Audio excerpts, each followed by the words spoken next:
नमस्कार दोस्तों पिछले कुछ दिनों से आप न्यूज़ चैनल जब सुन रहे होंगे तो उसमें इजराइल और हमास की लड़ाई के बारे में भी सुन रहे होंगे और आप ये देख रहे होंगे कि इजराइल पर जब हमास का अटैक हुआ तो काफ़ी स्ट्रांग रिएक्शन इजराइल ने दिया। ये सुनकर आपको अच्छा भी लगा होगा कि एक टेररिस्ट ऑर्गेनाइजेशन के साथ ऐसा ही होना चाहिए, लेकिन आप देख रहे हैं कि इजराइल तो रुकने का नाम ही नहीं ले रहा है। अब वो काफ़ी ज़्यादा वायलेंट हो गया है और उसने एडवांस वेपन बैटलफील्ड में उतार दिए हैं और यूज करने लगा है।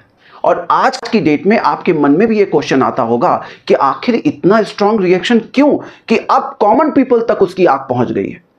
तो दोस्तों इसका आंसर इतिहास के पन्नों में है। आइए देखते हैं कि आखिर ऐसा क्या कारण है कि इजराइल इतना स्ट्रांगली रिएक्ट कर रहा है।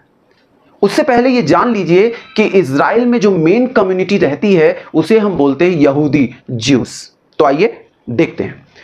दोस्तों हुआ यूं कि जो ज्यूस कम्युनिटी है या फिर जिसे आप यहूदी कहते हैं, इसका ओरिजिन या उद्भव जो हुआ इराक में हुआ और फिर ये लोग मूव करके आ गए फिलिस्तीनी क्षेत्र में, जिसे आप पैलेस्टाइन रीजन कहते हैं, जहां ये आज हैं।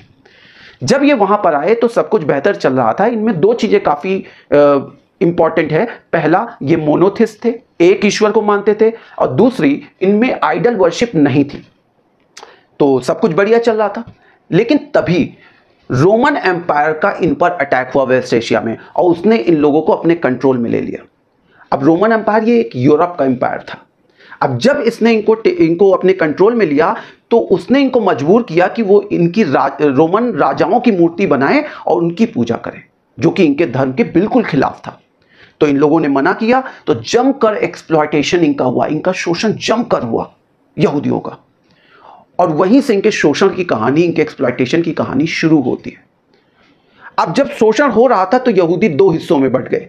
एक तो कॉमन पीपल थे, जनसामान्य यहूदी थे, और एक प्रीस्ट क्लास था, एक पुरोहित वर्ग था यहूदियों में। तो पुरोहित लोग तो जाके रोमन एम्परर के साथ जुड़ गए और उन्होंने वो करना शुरू कर दिया जो रोमन एम्परर करता था। लेकिन जो कॉमन पीपल था वो इंतजार करने लगा कि एक दिन कोई मसीहा आएगा जो हम इससे बाहर निकालेगा। तो यहां पर इनका जब जमकर शोषण हुआ तो यहां से इनकी कहानी शुरू होती है। अब हुआ कुछ यूं कि आगे चलकर ये लोग इंतजार कर रहे थे, वो मसीहा आया जीसस क्राइस्ट के रूप में, यस, जिन्होंने आगे क्रिश्चियनिटी को एस्टैब्लिश किया। जब वो आए तो कॉमन पीपल ने उनका खुले दिल से स्वागत किया। तो जब आप कभी मूवीज में भी देखते होंगे तो जो कॉमन पीपल जीसस क्राइस्ट के आसपास है ना, वो यहूदी ही है। अब यहां तक तो सब कुछ ठीक चल रहा था, लेकिन जो यहूदी प्रीस्ट क्लास था उसे लगने लगा, जो यहूदी पुरोहित वर्ग था, कि अगर कॉमन पीपल इस तरह जीसस क्राइस्ट को सपोर्ट करेंगे, जो कि एक ही बात कह रहा है कि मूर्ति पूजा मत करो और एक ईश्वर को मानो, और वो ईश्वर रोमन एम्परर नहीं है, तो कहीं ना कहीं रोमन एम्परर हमसे नाराज हो जाएगा तो प्रॉब्लम हमें होने लगेगी।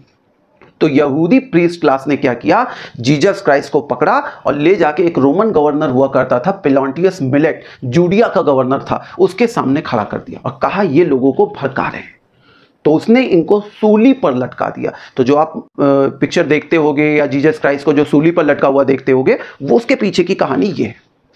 अब यहां तक जब सूली पर लटके तो अब यहां तक आपने देखा कि किस तरह से चेंजेस होते रहे घटनाओं में। अब प्रॉब्लम ये आ गई कि आगे चलकर जब क्रिश्चियनिटी एस्टैब्लिश हुई तो उन लोगों ने कहना शुरू कर दिया कि देखिए ये यहूदी ही थे जिन्होंने जीसस क्राइस्ट को रोमन गवर्नर को सौंपा था और उसने उनको सूली पर लटका दिया, तो यहूदियों को अब हमारे गुस्से का सामना करना पड़ेगा। तो यहीं से क्रिश्चियनिटी के फॉलोअर जो भी डिक्टेटर बनते थे उनके दिमाग में ये होता था कि अगर यहूदी से किसी तरह का पंगा है तो उनको धर्म के नाम पे इसी आधार पर कुचलने की कोशिश करते थे, जिसकी पीड़ा इन यहूदियों ने बहुत झेली इतिहास में।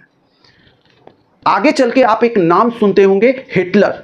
हिटलर ने भी इसी माइंडसेट का यूज किया। उसने कहा देखो क्रिश्चियंस भाइयों, इन यहूदियों ने ही हमारे जीसस क्राइस्ट के साथ धोखा किया है, तो अब इनको इनकी कीमत चुकानी पड़ेगी। और लाखों लाख यहूदियों को सेकेंड वर्ल्ड वॉर के दौरान उसने कंसंट्रेशन कैंप में गैस चैम्बर्स में डाल के उबाल दिया, एक तरह से आप समझ लो। इस तरह की परिस्थितियों का सामना करना पड़ा किसे, यहूदियों को।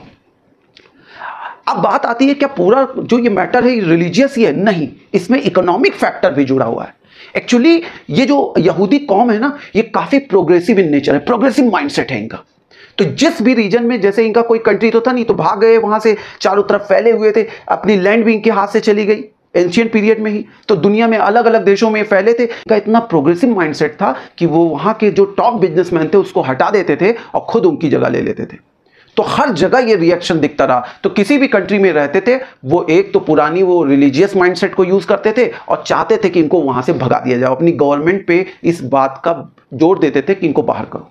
तो इस तरह इतिहास में बहुत ज्यादा एक्सप्लॉइट किए गए। अब बात आई कि आगे चलकर सेकेंड वर्ल्ड वॉर के बाद इनको अपना कंट्री वापस मिला, इनको अपनी जगह वापस मिली। तो दोस्तों एक बार फिर जब इजराइल पर हमास के रूप में खतरा आया है तो आप समझ ही सकते हैं, दूध का जला छाछ फूंक फूंक कर पीता है। तो अब इजराइल को वही पुराने दर्द याद आ रहे हैं, तो आक्रामकता तो बनती है ना।